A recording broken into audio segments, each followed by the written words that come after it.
السلام عليكم ورحمة الله وبركاته. كم نجيا فيادا وبريان كيانس نجيان قبل الحمد لله. بقى جرات تنسين جتشا الرمي واهي بلاي ستوري تي في ورا نيمورين كيسان جتشودا موبايل كيسوان سنهم بين سن جلابو تمو كرايت في رأيت تستنين جتشودا أوسو سنهم بين وان سنين راغوتو أكسوما فورماتا بلاي ستوري كيسان جتشودا namoota hedduu gaafii kana keessan kana gaafatu waa'ee Play Store irratti jechuudha. Play Store keenya nuuf dalaguu didee akkamitti haaree banannaa maal waan akkasii namoota hedduu jechuudha ka gaafatan. Achumaan amman waa lamaan isin agarsiisa. Play Store akkamitti furmaata isaa akkamitti furmaata godhana ka jedhuu fi akkasuma waan moobaayila keenya osoo hin beekne guutu akkamitti akka nutti hin guunne ifirraa itti isin akka jedhuun isin agarsiisa. Hanga dhumaatti na wajjin turan isin jedha. Jalqaba irratti warroon YouTube channel kiyya hangarraa subscribing godhin YouTube channel kiyya subscribe godhan isin jaa YouTube channel kiyya argachuudhaaf YouTube irra seentanii eega YouTube irra seentanii iddoo gubbaa kanarratti Abduu jettanii katabdan. Abduu mobile jettanii bifa kanaan katabdan mobile app jettanii bifa kanaan katabdanii eega haala kanaan isinii dhufe jechuudha. Isa kana iddoo diimaa subscribe jedhu kana yoo isinii dhufe hin goone jechuudha. Iddoon akkanatti yoo isinii dhufe jechuudha. Footoo irratti oguutaa akkanitti wixanii eega haala kanaan tuutanii booda iddoo subscribe jettu diimtuu tanaa oguutaa akka tuutan jechuudha. Ichi booda fuula duratti mallattoo bilbilaa takkatu isinii dhufa isii tanas oguutaa akka haala kanaan tuutanii oguu akkanatti koofiyaa ifirra martee jirtu gamaa gamanaa irra jiru kana jechuudha. Waan angalakkisuu fi isaatii dafee isin dhaqqaba jechuudha. Akkasuma kunoo viidiyoolee hedduu kan amma dura asirra galakkise hedduutu jira. Iddoo viidiyoo jettu kana tuqaatii hanga dhumaatti irra deemaa laala. Kunoo viidiyoo kanas dheengaddimoo akkana galakkise jechuudha. Waa'ee siitingiilee WhatsApp fi akkasuma WhatsApp keenya akka haakin taa'amneef karaa ittiin iccitii eeggannu ka jedhu viidiyoo dhiyoo tana galakkifame irra akkasitti ilaalaa irra baradhaan isin jaa warroon hin ilaalin amma mee karaa barumsa kiyyaattiin isin deebisaa. Akkasuma immoo Facebook kiyya jechuudha. Warroonni Facebook add friend na gaafatan add friend isin deebisuu hin danda'u dhiifama. Add friend isin deebisuu waan hin dandeenyeef Facebook fakkeenyaaf follow gootanii akkana hordoftan jechuudha. Eega Facebook haala kanaan isinii banamee iddoo gubbaa kanarratti iddoo search jedhu kanarratti jechuudha. Facebook keessan ogguu isinii dhufe Abdul jettanii katabdan Abdul Muhammad jettanii haala kanaan katabdan jechuudha. Kunoo akkuma agartan kana eega haala kanaan katabdanii yeroo haala kanaan katabdan jala kanatti kan isiniif dhufu jalqaba irratti Facebook jechuudha. Kunoo ka footoo kiyya qabu kana jechuudha. Abdul Muhammad kan jedhu isa kanarratti tuuxanii eega isa irratti tuuxanii jechuudha. Bifa kanaan isinii dhufa yoo fakkeenyaaf maamila kiyyan ta'in iddoo add friend kanan tuuxan gamana tuuxan jechuudha. Iddoo follow jettu kana tuuxan jechuudha. Iddoo follow jettu kanarratti hogguu hogguuga tuuxan haala kanaan jala kanatti jechuudha. Waasadeetu isinii dhufa kunuu jala kanatti waasadeetu isiniif dhufa jechuudha. Waasadeen isinii dhufu kana keessaayis inni jalqaba ofii isaatii asirratti isiniif bifa samaawaa isinii ta'a jechuudha. Asirra dhiistaniitiin isin kanarratti tuuxan kan moggaa jiru kan seefaristi kan jiru kanarratti tuuxan jechuudha. Asirratti tuuxanii if booda deebitan achi booda haala kanaan na hordoftanii jechuudha. Memma karaa barumsa kiyyaatiin isin deebisa. Fakkeenyaaf warroonni Play Store keessan error waan akkasii jechuudha isin darare. Play Store jechuun isa kana namni hin beekne hin jiru. Fakkeenyaaf mee Play Store isa kana jechuudha. Play Store kun fakkeenyaaf yeroo isin seentanii waa daawunlood godhachuuf jettan yeroo akkana gattuun isla normaalii karaa applicationaatti akkana kan of dhufu error jedhee ka ifirraa dhawu. Mee fakkeenyaaf amma footooniin isin agarsiisa. Mee fakkeenyaaf haala kanaan kan isiniif dhufu jechuudha. Yeroo isin Play Store irratti gadhooytan haala kanaan isinii dhufa fakkeenyaaf. Error jedhee isinii dhufa yookiin ammoo errorii xiqqoo takka asirra kaayetumaan ofirraa dhayaa yookiin ammoo akka gartee waan networkiin hin jirre no connection jedha waan akkasii isinii fida jechuudha. Guutumatti mee furmaata isaatii fi akkasuma application osoo nuti hin barbaanne ofii isaatii update ta'ee telefoona keenya guutu update ta'ee asirratti jechuudha. Ufumaa isaatii update ta'ee kan nuti hin barbaanne application nuti hin fayyadamne jechuudha. Kan mobaayila wajjin dhufan update ta'ee ofii isaatii mobaayila keenya akka hin guunne karaa kamiin ofirra dhorkuu dandeenya waan jedhu isin agarsiisa. Akkasuma play store jechuudha. Mataa isaatii antivirus qaba. Application hin taane bakka hin taane yeroo bu'e ifirraa lola jechuudha. Ifirraa lolee akka ifirraa deebisu akkamitti godhachuu dandeenya waan jedhuun isin agarsiisa. Waan baay'ee bareedaa tokko isin fayyadu jeetii yaada. Hanga dhumaatti na wajjin turan isin jaa. Jalqaba irratti furmaata Play Store irraa eegalla. Furmaata Play Store erarii kana jechuudha. Erarii yoo isinitti ka dhufu taate jechuudha. Kan amma isin agarsiise kana fakkeenyaaf yoo akkana isin jedhu haa ta'u guutumatti Play Store yoo isiniif dalaguu dide.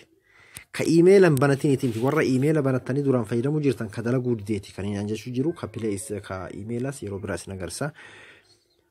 Seatingii keenya ni seenna. Seatingii keenya eega seennee booda iddoo bakka lama sirreessuu nu barbaachisa jechuudha.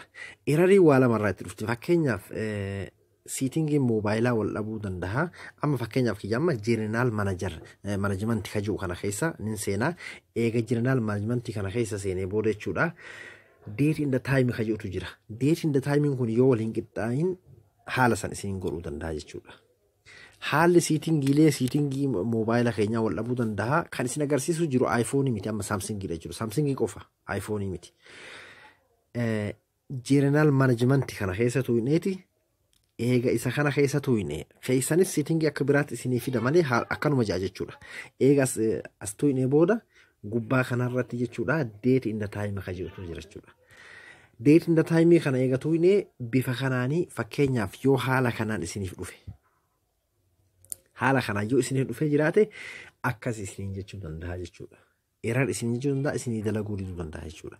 Kanaaf ammoo amma fakkeenyaaf warra akka amma telefoona seatingiin akka kiyyaa kana jiru isii tana qofa isii tana qofa bantaniif isii tana qofa on gootaniif haala kanaan jechuudha. Amma reef haala kanaan jira hogguu kan akkana bantaniif ol gabaabbatee lameen tana qofatti deebi'e jechuudha. Seatingiin haala kanaan banaa ta'uu qaba jechuudha.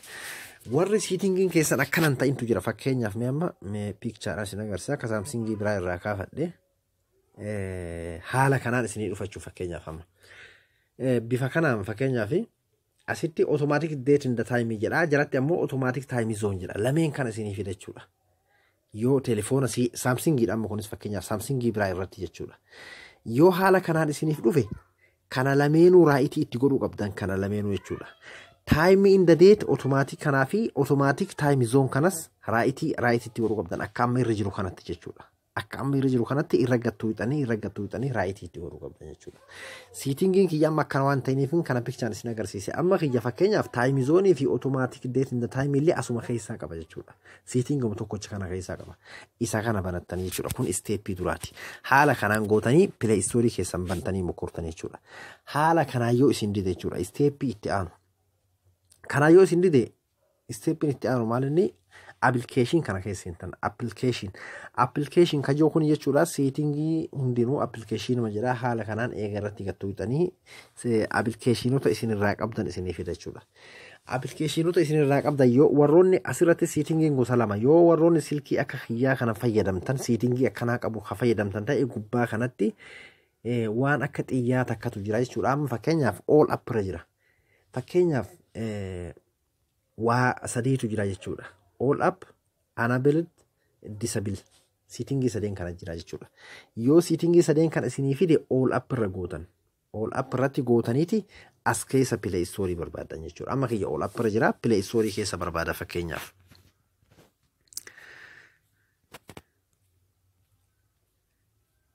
Kunoo amma fakkeenyaaf Google Play Store ka jedhu naaf dhufee jechuudha. Google Play Store ka jedhu kanarratti tuuxan jechuudha amma. Google Play Store ka jedhu irratti eega tuuxanii asitti seatingiin isaa waladda. Fakkeenyaaf kaan amma kunis telefoona kiyyarratti haala kanaan fide jechuudha. Telefoona seatingii Samsungii fakkeenyaaf xiqqashoo ooldiidha warra duraanii faarratti jechuudha. Bifa kamiin isinii fida? Mee keessaan hin qaban siyaasas haala kanaan isinii dhufa. Hogguu Play Store irra gattuutan kunoo haala kanaan isinii dhufa. Asitti force stop ja'a. Asitti ammoo uninstall updates all ja'a. Jala kanatti ammoo disable ja'a. Haala kanaan isinii fida. Asitti ammoo clear data ja'a. Hara gadii kanatti gara kaadii kanatti jechuudha clear cache kan jedhutu jira jechuudha. Bifa kanaan isinii dhufa siitingiilee duraanii jechuudha. Fakkeenyaaf siitingii saamsingii duraanii irratti haala kanaa isinii dhufa. Siitingiidhaan amma ammoo kayoo ta'e haaluma kiyyaa kanaa isinii dhufa jechuudha. Amma kun akkuma agartan asitti uninstall update kan jedhu isin jiru force stop fi disable qofatu jira jechuudha. Kanaaf amma isin maal gootanii iddoo kanarratti tuuxan warroonni siitingii akkanaa qabdan. Storage akka isin harkaa waliin dhoyne yoo telefoona akka kiyyaa kana ta'e storage ka jedhu kanarratti tuuxan jechuudha. Storage ka jedhu kanarratti tuuxanii ichi booda jala kanarratti jechuudha clear cache ka jedhuu fi clear data ka jedhu dhufa jechuudha. Clear cache fi clear data kanas irra gattuuxanii qulqulleessan. Amma tuquu waan hin barbaadinii fi isin ammoo irratti gattuuxan jechuudha. Akka isin harkaa waliin dhoyne amma siitingii kan isin agarsiisan fakkeenyaaf yoo siitingii akkanaa ta'e immoo asirratti tuuxan uninstall update ka jedhu kanarratti tuuxan jechuudha. Uninstall update ka jedhu irratti tuuxaniiti ammas force stop ka jedhu kanarratti tuuxan jechuudha. Eega kana gootanii kun uninstall tahee uninstall isinii tahee booda asirratti force stop gootan yookiin ammoo force stop itti dhiistaniiti kana qofa uninstall update kana gootaniiti jala kanatti jechuudha clear data kana clear data fi jala kana bakka amma irraa murame clear cache ka jedhu kana gootan jechuudha. Yoo fi haala kanaan eega gootanii booda jechuudha isiniif qulqullaa'aa jechuudha Play Store. Eega qulqullaa'ee garuu akka haaraatti isin deebisee akka nama amma telefoona haaraa biteetti isin deebiseeti Play Store keessan akka barattan isin gaafata jechuudha. Amma fakkeenyaaf mee application biraa irratti mee isin agarsiisa. Application biraa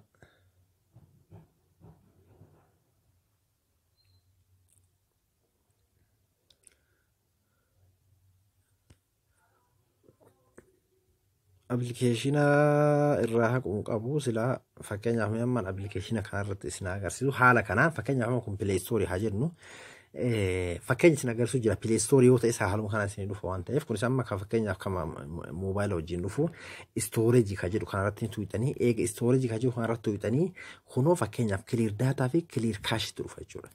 Irra gattuuxan haala kanaan isin dhufa delete ka jedhu kana dhufa jechuudha. Sodaata akka malee delete godhaa waan takka wanni isinirraa badu tokkollee hin jiru delete. Kunoo akkuma agartan kana amma reefu asitti gugurraachee mul'atu jira amma immoo qulqullaa'ee 00 agarsiisu jira. Kunoo asinis 0 jedha gubbaa kanallee akkuma agartan kunoo 0 agarsiisu jira jechuudha.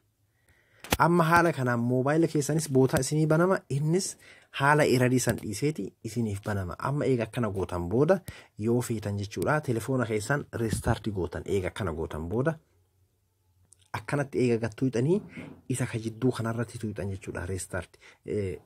Isin akkuma fedhee haa ta'u restart yoo haala kana isin dhufuu baatillee ni dhufa. Hogguu power off ka ittiin dhaamsan ka ittiin qabsiisan kana gattuuxan gubbaa jiraate cinaacha kanas yoo jiraate hogguu isa qabdanii teessaniin haala kanaan isinii dhufa jechuudha. Power off fi akkasuma restart fi flight mode ka jiru kunillee isinii dhufa. Restart ka jiru kanarratti tuuxanii telefoonni keessan dhaamee ufumaaf isinii deebi'a jechuudha. Hogguu san normaalii Play Store keessan hogguu seentan akka haaraatti isiniif banama garuu. Hoggaa inni isinirra gattuuxan accept ka jedhu isinii dhufa accept sanirra tuuxanii Play Store keessan qulqullinaan waan duraan tutturuu fi haareewame bifa bareedaadhaan isiniif dhufa jechuudha. Amma eega haala kanaan isinii dhufe application fakkeenyaaf ofii isaatii osoo nuti hin beekne nurratti daawulood ta'u fakkeenyaaf karaa hedduun daawulood nurratti ta'uu danda'a. Amma fakkeenyaaf mee amma imo kanarra yoo seenne amma fakkeenyaaf imo nu beeksisa adda addaa qaba.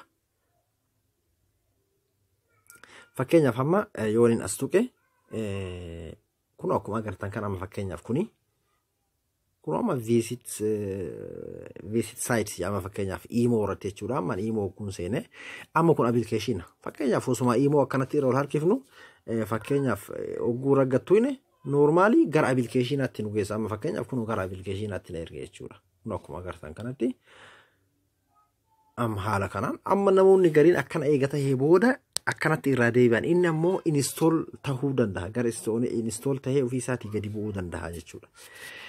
wantoota application hedduu jirama application haala kanaan karaa kanaan osoo nuti hin beekne install ta'u Play Store keessaa jechuudha. Ammoo irra guddaa akkamiin Play Store keessaa akka install nuti hin taane eegana ka jedhu isin agarsiisa. Jalqaba irratti yoo install isinitti ta'ee application isin hin feene jiraate. Yeroo hedduu telefoona akka oowwisu vaayirasni adda addaa haa ta'u application fakkeenyaaf adda addaa osoo nuti hin beekne gadi bu'ee keessa jiraatu danda'a jechuudha. Application san jalqaba ofirraa qulqulleessuu qabna. Akkamitti ofirraa qulqulleessinaa? Applicationota akkanatti asirra jiru fakkeenyaaf kan nuti beeknee ofii keenya download godhanne malee application biraa mobile keenya keessa yoo jiraate akkamitti beekna ka jedhuuf settingii keenya ni seennaa. Eega settingii seennee application ka jedhu kanarratti tuune jechuudha. Haala kanaan takka takkaan irra deemnee jechuudha. Application jiru kana hunda fakkeenyaaf amma 3D name picture kana amma ana barbaadee buufate moo akkami ka jedhu ilaallaa asirrattis ni kanas ilaallaa. Hunda isaa takka takkaan cheeggoona jechuudha.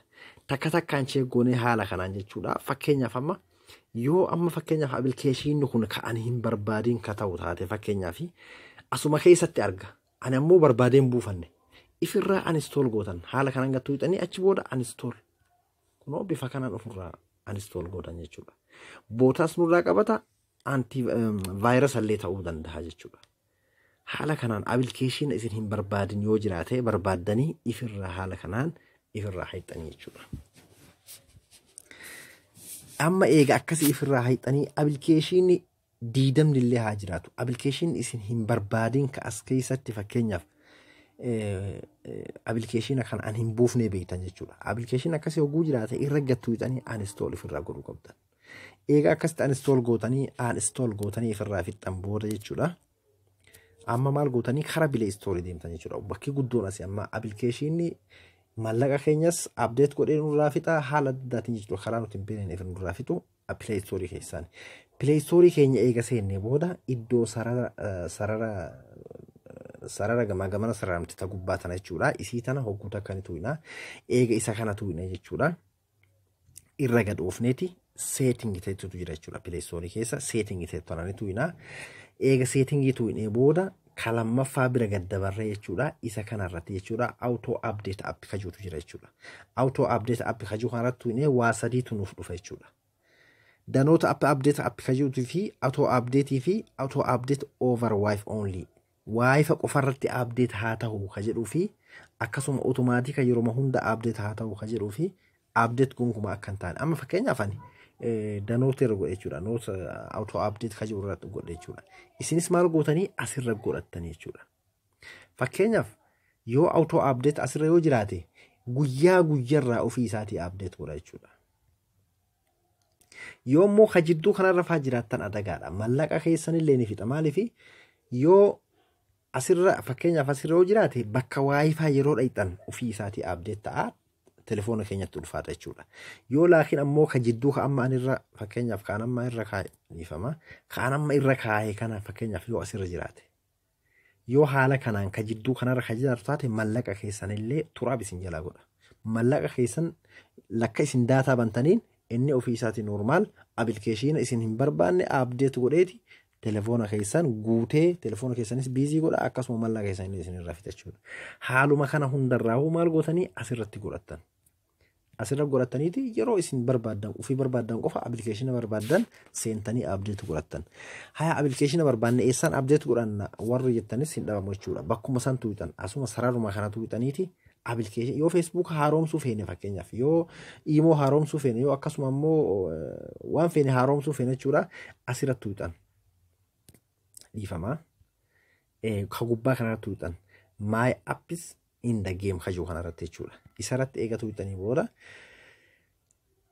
kunoo bifa agartan kanaanii update amma fakkeenyaaf amma imoon update na gaafatu jira, Facebook ni update na gaafatu jira, Facebook pagein kanneen update na gaafatu jira warroonni kun hundi jechuudha. Silaan ifirraa cufuu baadhee kun hundi isaatu ofii isaatii update ta'a jechuudha. Kanaaf maal gootanii ka keessaa barbaaddan fakkeenyaaf amma Facebook yoo update dhiifama yoo amma fakkeenyaaf Facebook update godhuu barbaaddan update bakka jettu kunoo ni agartan jeetii yaada update tama jettu irratti tuutan jechuudha.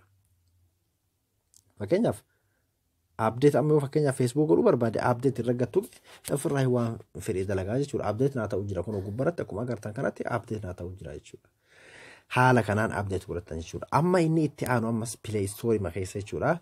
Play Storein mataa isaatii jechuudha application hin taane ka bakka adda addaa Google irraa buufnu ka bakka hin taane buufnu yoo vaayirasa qabaate application san ifirraa dhorkuu danda'a jechuudha. San ammoo nuti itti banatu qabee nuti itti hin baranne homaa isinirraa dhorkuu hin danda'u jechuudha. San goruudhaafis bakkuma reefuu tana tuuxan jechuudha. Bakkuma tuttuqaa sarara gubbaa kanneen jechuudha.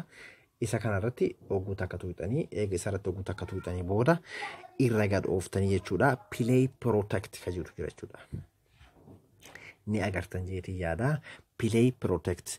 Play Protect kanarratti ogguu takka ni tuuxanii eega haala kanaan isinii dhufee booda kunoo amma application 212 ol akkuma agartan kanatti application 212 ol bareedaadha to'annoo keenya jala jira ka jedhu haala kanaan isinii fidaa jechuudha. Application bifa bareeda jira application irraa qabdu kun ka jedhu. Amma jala kanatti immoo application kana ifirraa baasii yookiin ammoo disable godhii jedha. Application kana ifirraa baasuuf kunoo jala kanatti jechuudha. Disable godhii inni ajajisan godhuudhaaf haala kanaan amma application 212 kana ol keessa application tokkocha kana application hamaa fide jechuudha. Application kun telefoona kee miidhuu jira baasii ifirraa jaa fakkeenyaaf. Iddoo disable jedhu kanaan tuqa fakkeenyaaf amman application kun kasiistama waan ta'eef disable kunoo bahee jechuudha keessa. Na ajaja jechuudha akkanatti ufiifuun antivirus ni eega jechuudha. Vaayirasa waan Play Store kana ala dhufe. Ka as keessa jiru isatu eegaa ka alaa dhufe illee application kun nu biraa waan hin dhufiniif eeggadhuu jee haala kanaan nuuf dhufaa jechuudha. Kana akka isinii godhu yoo barbaaddan isa kana amma fakkeenyaaf isin haala kanaan isinii dhufuu danda'a. Kunoo haala kanaan fakkeenyaaf amma tuttuqaa kana dhiifama. Tuttuqaa gubbaa sarara gubbaa sadeen kanaan ni tuuxanii eega isa tuuxanii booda fakkeenyaaf asitti immoo Play Protect ka jedhu ni tuuxanii eega Play Protect tuuxanii booda haala kanaa yoo isinii dhufe ta'e fakkeenyaaf amma kunoo akkuma agartan kana qayyii lama agarsiise. Play Store kee antivirus irraa cufamee jira. Application reefuu isin agartan sun tokko hin jiru amma. Ammoo laal mallattoo warningiin agarsiisu jira. Play Store kee kana itti banadhu jeet kanas na agarsiisa. Akkasuma application jala kanatti application kunis telefoona kee miidhuu danda'a ka jedhullee jala kanatti nuuf fida jechuudha. Kanaafuu maal godhuu qabdanii? Jala kana gad dhuftanii yoo haala kanaan isinii dhufe keessan amma jalqaba haala kanaa isinii dhufa fakkeenyaaf asirra eegatu wixanii Play Protect gootanii booda haala kanaa isinii dhufa. Isii tana bantan jechuudha. Scan device for security ka jiru kanarratti isa kana hogguu takka haala kanaan bantaniif. Eega isin haala kanaan bantaniif booda hoggaa isin xiqqashoo ittanitti as deebitan application bakka sanitti walitti qabee karakina qabuuf karakina hin qabnes addaan baasee isin eega kunoo akka amma agartan kanatti jechuudha. Kareefu san amma kunoo baasinaan ja'a kanallee irraa hin baasa. Haala kanaan qulqulleessee telefoona keessan isinii eega jechuudha Play Store keenya. Haala kanaan itti fayyadamaan isiniin jedha. Viidiyoos yoo isinitti dheeressee dhiifamaan isiniin jedha. Wanti kuni waan baay'ee isin fayyadu tokko warroonni gartee Play Store keessaniif furmaata na gaafachaa turtanis akkasuma immoo warroonni application osoo nuti downloading godhin amma namoonni hedduun telefoona kiyya waan guuteen beeku waan hundaa keessaa haqee viidiyoos keessaa haqee fotoos keessaa haqee isiin guutuma warroonni jettan jechuudha.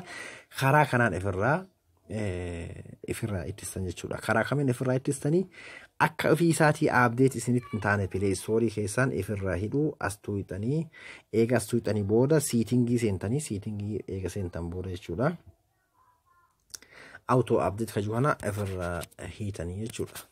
Waan isiniin galin viidiyoo irra deddeebi'aati yoo isiniin galin ammoo komantii jalatti barreessaa waan isiniin galin isiniif gara jeetii yaada.